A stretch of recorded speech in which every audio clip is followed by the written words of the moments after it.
Whitby, England, 1890.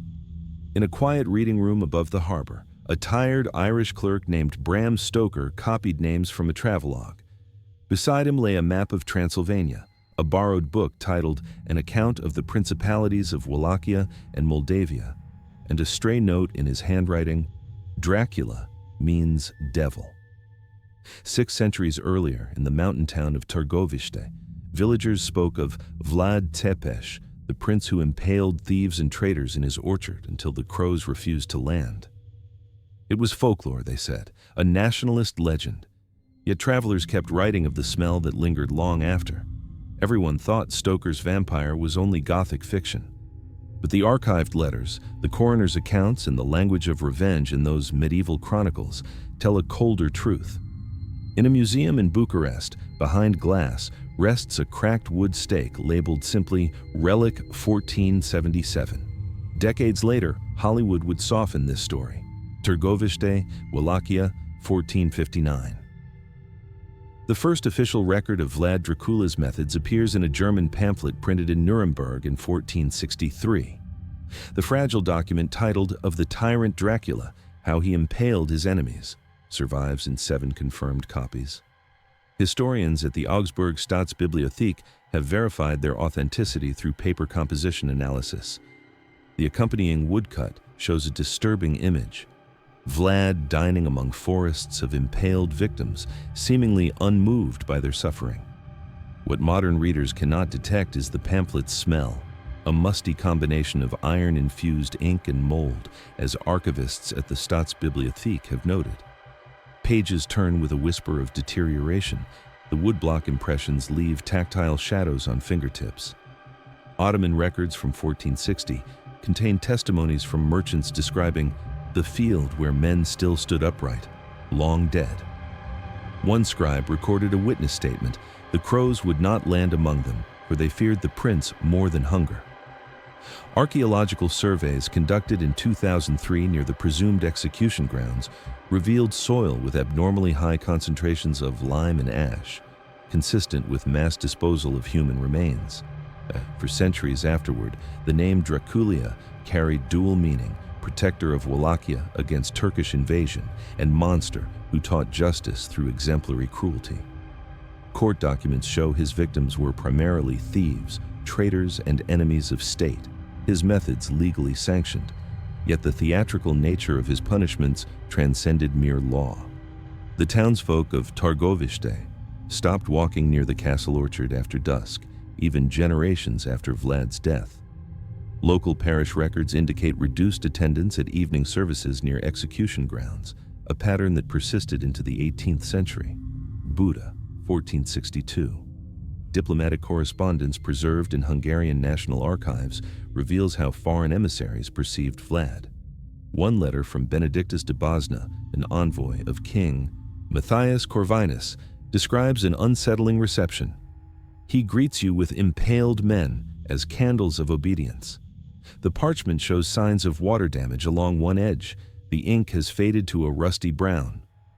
Archivists note that Benedictus was later executed for forgery, raising questions about the accuracy of his accounts. However, 3 separate envoy reports confirm the presence of execution fields visible from castle approaches, a deliberate warning to visitors. The Vatican archives, Reg Vatmer 478, contain correspondence acknowledging Dracula Voivode, cruel but faithful to the cross. Church officials debated whether to formally condemn his methods, but ultimately prioritized his value as a defender against Ottoman expansion. The letter's margins show small crosses drawn by readers, possibly as protection. The deliberate archiving of these documents created an unintended permanence. What might have been forgotten instead became part of European historical memory, preserved in library catalogs and diplomatic inventories. The cracked leather bindings of these collections still release dust when opened. In preservation rooms, dehumidifiers hum quietly to protect the paper. 4 centuries later, Stoker would encounter William Wilkinson's English translation of these records. His research notebook, currently held at the Harry Ransom Center in Texas, shows the same phrase, cruel but faithful, underlined twice in blue pencil. an archivist who handled the notebook in 1982, reported that the pressure of the underlining nearly cut through the paper. From vengeance, religion had carved its own kind of immortality, one that would outlive both Vlad and the empire he fought against. London, 1890. Attendance logs from the British Museum reading room confirmed that Bram Stoker visited regularly between 1887 and 1890. His request slips, preserved in the museum's administrative archives, show an unusual pattern: travel books on Eastern Europe, medical texts on bat-borne diseases, and dispatches from the Crimean War. The paper trails of research reveal the birth of a legend. Stoker's surviving notebook, catalog number 8972, Ransom Center, University of Texas, contains precise timetables for trains between London and Romania, feeding schedules for predatory mammals, and a single Romanian word written beside vampire in a tight, cramped hand. The pages crackle when turned. Conservators note that Stoker pressed so hard with his pencil that some entries remain readable even where the graphite has faded.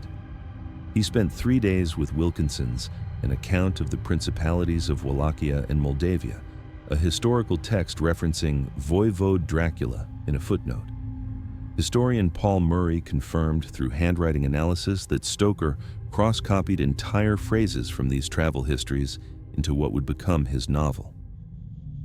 A British museum clerk named Thomas Wentworth later recalled in a 1912 interview, "He took notes in the manner of a detective, as if it had really happened. Most gentlemen writing adventure tales browse. Mr. Stoker interrogated the books." The interview transcript remains in the museum's staff archive, its edges yellowing and corners worn from handling. By then, Vlad's supposed tomb at Snagov Monastery had been opened and found empty. Photographic plates from the initial 1885 examination show a stone sarcophagus with disturbed soil inside.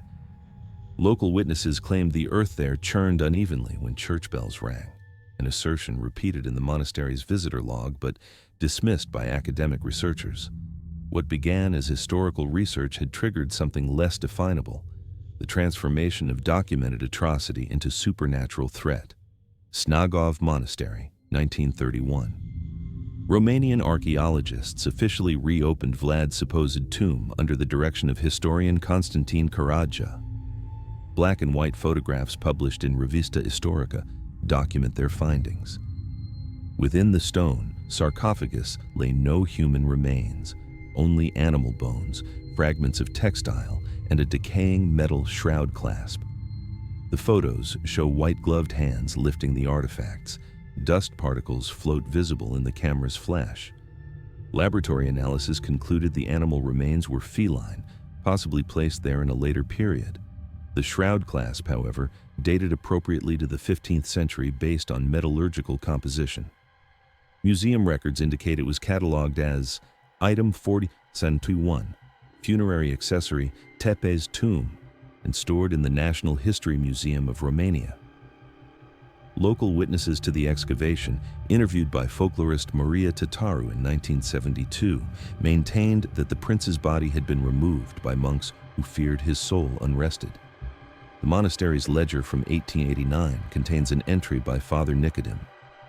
"We sang Mass, but something knocked from below. The brothers refused night prayers in the chapel." The ink shows signs of having been blotted multiple times, the script increasingly uneven across the page. Visitors to the monastery today can still see scratches on the altar stones. Guided tours explain them as damage from Soviet occupation. Church authorities ordered the tomb resealed in 1932 under ecclesiastical mandate, despite archaeologists' requests for further excavation. Forensic soil analysis conducted in 1972 found evidence of ground disturbance consistent with reburial nearby. An alternative site never located despite ground-penetrating radar surveys in 1998 and 2007. Equipment malfunctions plagued both attempts. Technicians reported unusual battery drainage when operating near the monastery's western wall. The absence created its own mystique, a historical figure whose physical remains eluded confirmation, leaving only the certainty of his documented cruelty. England, 1890. Whitby's local archives contain a research index in Stoker's hand, listing Whitby, storm, Russian ship, dog leap to shore.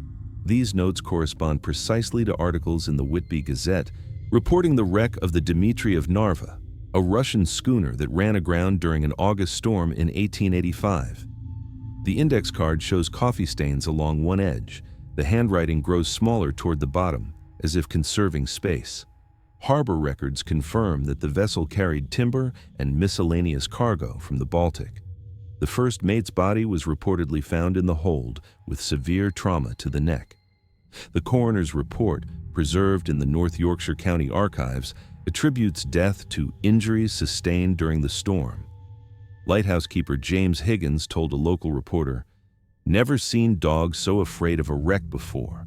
Something on that ship frightened them proper." The interview appeared in the August 17th edition, preserved on microfilm in Whitby Museum's Maritime Collection. During his stay at Mrs. Vesey's guest house on the West Cliff, Stoker walked daily to St. Mary's Graveyard and the Clifftop Abbey ruins, popular with Victorian tourists seeking Gothic atmosphere. The guest book shows his signature on 3 consecutive days. The third entry appears rushed, the ink blotched as if applied in haste. Museum records indicate Stoker spent an afternoon examining logbooks from previous shipwrecks, copying phrases from sailors' superstition entries, black dogs, sea vampires, and blood tides. A museum assistant later recalled, "He asked about sailors' burial customs, then went very still. He borrowed paper to make notes and didn't speak again until closing." The logbook from the Dmitry remains in the Maritime Collection today. Its final page was torn out sometime before cataloging in 1901. The curator's inventory simply notes, "Last entry missing, damage unexplained." London Hospital Archives, 1892. Correspondence between Bram Stoker and Sir Joseph Lister, pioneer of antiseptic surgery, reveals the author's growing medical curiosity. 6 letters preserved in the Royal College of Surgeons collection show Stoker questioning Lister about blood transfusion techniques and what he termed the recycling of vital fluids. The paper has yellowed with age. Lister's responses become noticeably shorter in later exchanges. Attendance records from the British Medical Society confirm Stoker attended a public lecture on February 8, 1893, titled "Rare Blood Disorders and Their Manifestations." The lecturer, Dr. William Maudsley, discussed porphyria and other conditions that could explain historical accounts of vampirism. The attendance ledger shows Stoker's signature pressed deeply into the paper, followed by a question mark. Stoker's medical notes, now part of the Trinity College Dublin collection, include jotted phrases, rabies, hydrophobia, bites of wolves, transmission of curse.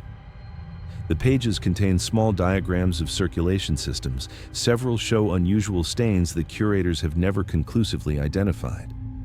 Dr. Edward Thompson, who met Stoker at several medical society events, later told the British Journal of Medicine, he asked whether memory could survive in blood. An odd question from a theatrical manager, but he seemed genuinely troubled by the idea.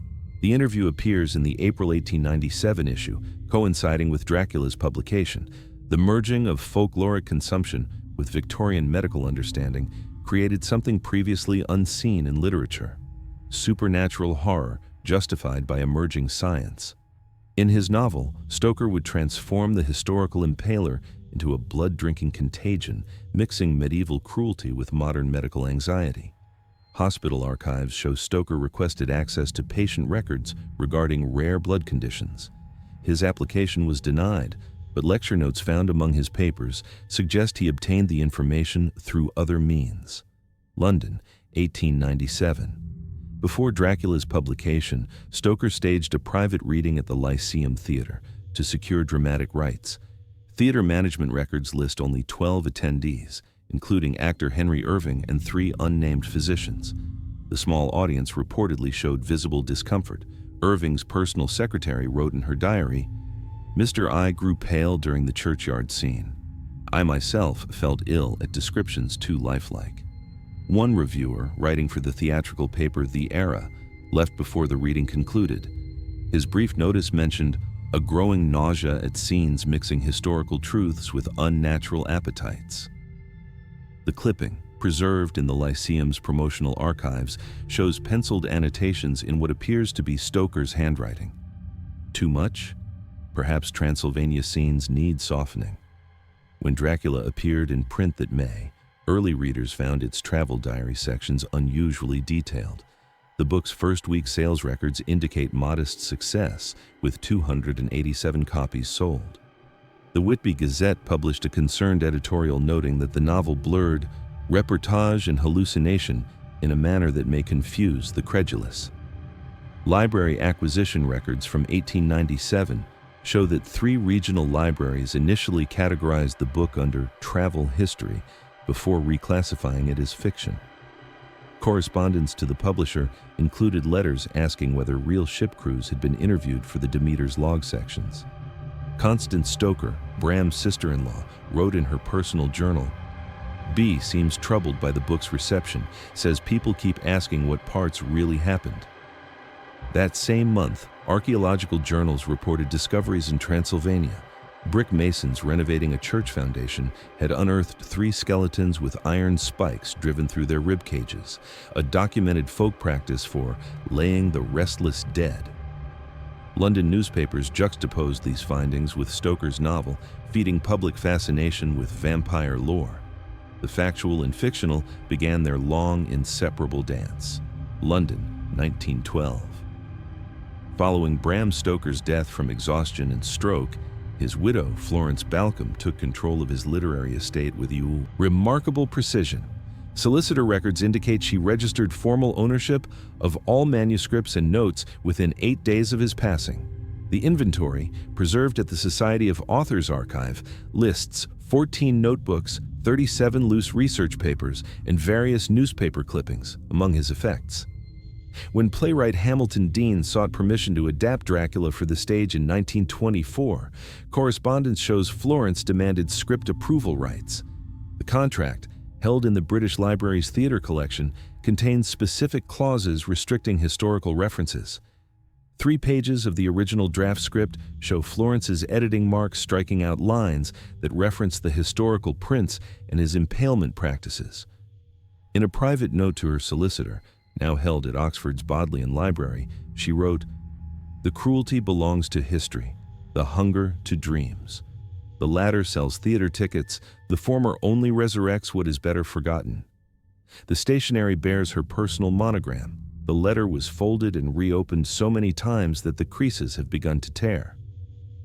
After Florence's death in 1937, her solicitor Edgar Frere sold Stoker's remaining research notes to an American collector. The catalog of the sale, preserved at Christie's auction house, includes an item described as Lot 27, collection of newspaper clippings regarding Eastern European folklore, including 1882 article Vampires in Transylvania, Peasants Who Drink Blood of the Dead, with author's annotations. The collector, William Blackwood of Boston, reported in his acquisition notes, article heavily marked with Stoker's characteristic blue pencil. The phrase, "peasants exhume and stake the suspicious dead," is circled twice. Blackwood's collection was later donated to Harvard University, where it remains in climate-controlled storage. The separation of author from work had failed. His research materials continued their silent testimony. Bucharest and Cambridge, 1965. Historian Raymond McNally's appointment calendar shows his first research trip to Romania began March 15th.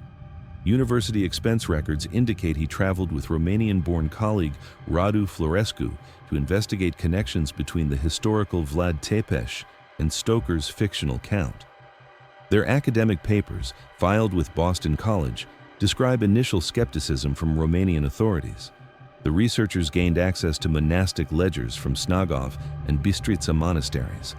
Florescu's field notes, preserved in his estate collection, record discovering entries naming Vlad Dracula in nearly identical form to Stoker's villain. One entry from 1476 described the voivode as returned from Hungarian captivity, more cruel than before. The ink had faded to near illegibility. Florescu's notebook contains careful tracings of the original Cyrillic text. Their book In Search of Dracula, published in 1972, presented the first photographic documentation linking historical sites to Stoker's novel. The publisher's archives contain over 60 rejected photographs, ruined fortresses, village elders crossing themselves when asked about Vlad, and the disputed tomb at Snagov. The images that made the final cut show visible fingerprints on their margins where editors handled them repeatedly. A BBC television documentary filmed the authors by torchlight in Ponari Castle, Vlad's actual fortress. Production logs note equipment failures, 3 lamps malfunctioned, and 1 interview had to be re-recorded due to unexplained audio interference. Sound technician Peter Hawes suffered what the crew described as a seizure while filming inside Snagov Monastery's chapel.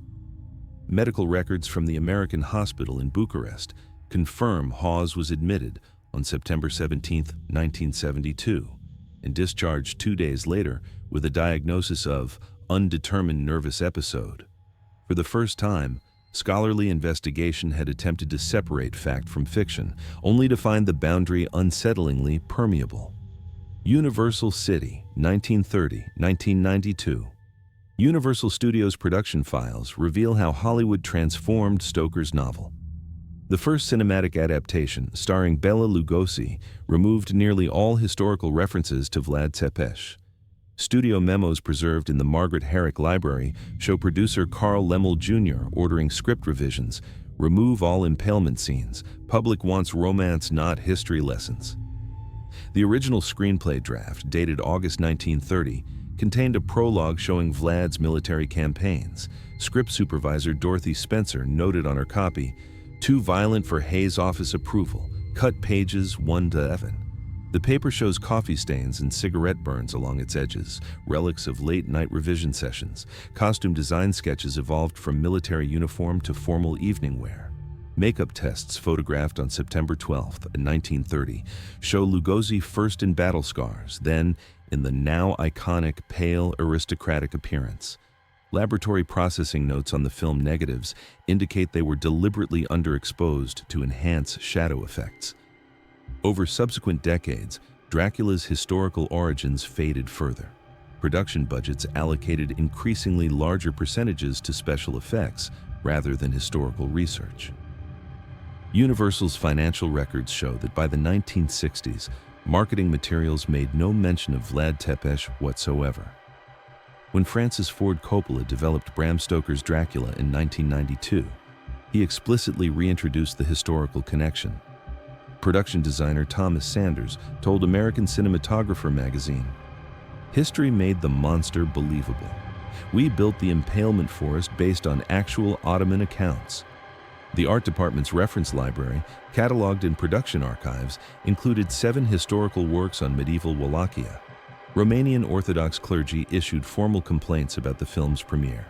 Patriarch Teoctist sent a letter to Columbia Pictures stating, "Sacred symbols and relics are misused in this entertainment."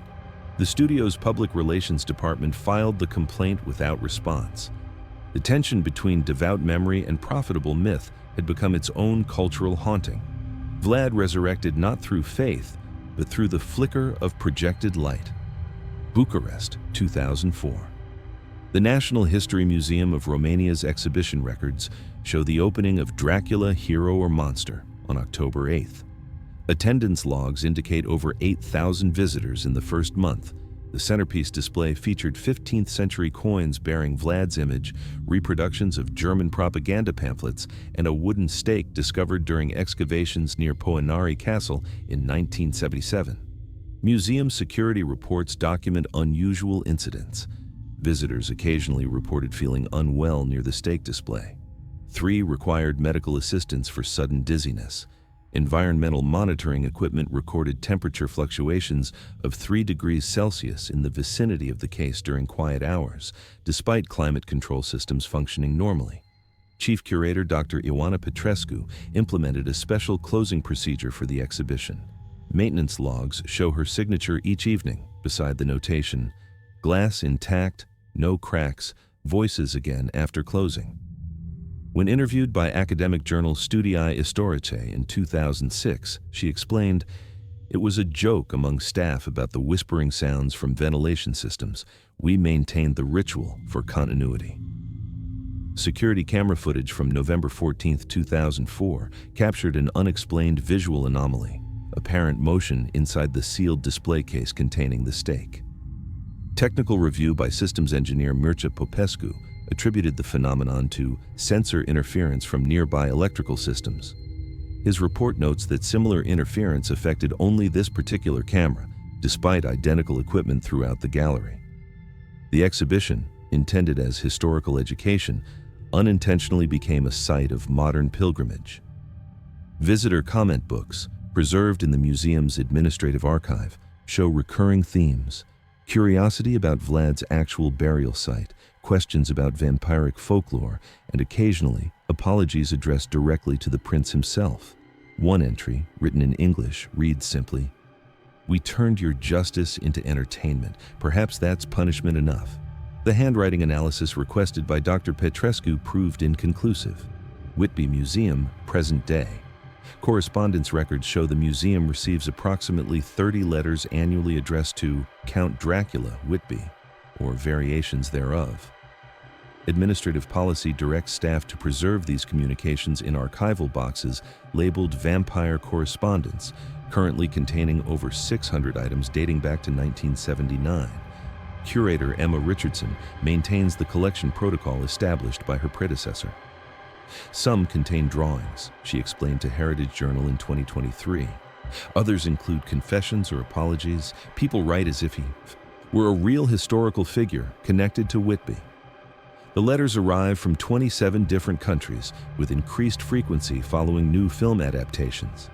Local priest Father Michael Abbott reviews each letter before archival storage, a tradition begun in 1992 after a particularly disturbing series of communications. Church records list this as a voluntary community service. When questioned by documentary filmmakers in 2020, Abbott acknowledged, "Some pray as though he were saint or demon, maybe both. The lines blur when fiction draws from history." The museum's most valued Stoker-related artifact remains his annotated copy of the Whitby Gazette containing reports of the Dimitri of Narva shipwreck. Displayed in a climate-controlled case, the newspaper occasionally develops condensation on its protective glass, though humidity monitors show consistent readings. Conservation reports note this anomaly 6 times between 2018 and 2024. Tour guides have ceased mentioning this phenomenon following visitor complaints of headaches after viewing the display. Incident reports filed with museum management describe 5 separate occasions when electronic equipment, cameras, phones, audio guides, malfunctioned near the case. Technical assessment found no electromagnetic interference sources. The guest book beside the exit bears thousands of signatures. Handwriting experts consulted in 2021 identified at least 17 attempts to forge Bram Stoker in various entries. The most recent appears dated November 8, 2024, coinciding with a full moon and an unusually high tide. Belief begets artifact. Artifact begets belief. Narrator's Field Log, 2025. The archives in Bucharest close at dusk. The custodians follow protocol established 20 years ago. The stake display receives 2 turns of the key, and security sensors are tested twice. The glass case gleams under specialized lighting designed to minimize deterioration. Dust particles hang suspended in the beam, almost motionless. Standing before the display, our investigator hesitates, notebook ready but camera powered down per museum regulations. The visitor log from earlier researchers shows entries dating back decades. One signature stands out, a photocopy of B. Stoker, 1890, affixed to the page by previous museum staff as a point of historical interest. The paper has yellowed unevenly around the attachment. The stake itself remains unremarkable, weathered wood, approximately 40 centimeters long, with a sharpened end consistent with construction techniques of the 15th century. Its catalog entry lists discovered 1977 Poenari region and possible judicial implement. Carbon dating confirmed its age. Microscopic examination revealed trace elements consistent with human remains. No confirmed resting place for Vlad Tepes has ever been verified. Archaeological expeditions to Snagov, 1931, Kamana Monastery, 1975, and Princely Court Targoviste, 2003, all failed to denunce Locate definitive remains. Romanian Academy historians continue to list his burial location as undetermined. The investigator whispers an apology before leaving, not from superstition, but from the weight of historical reckoning.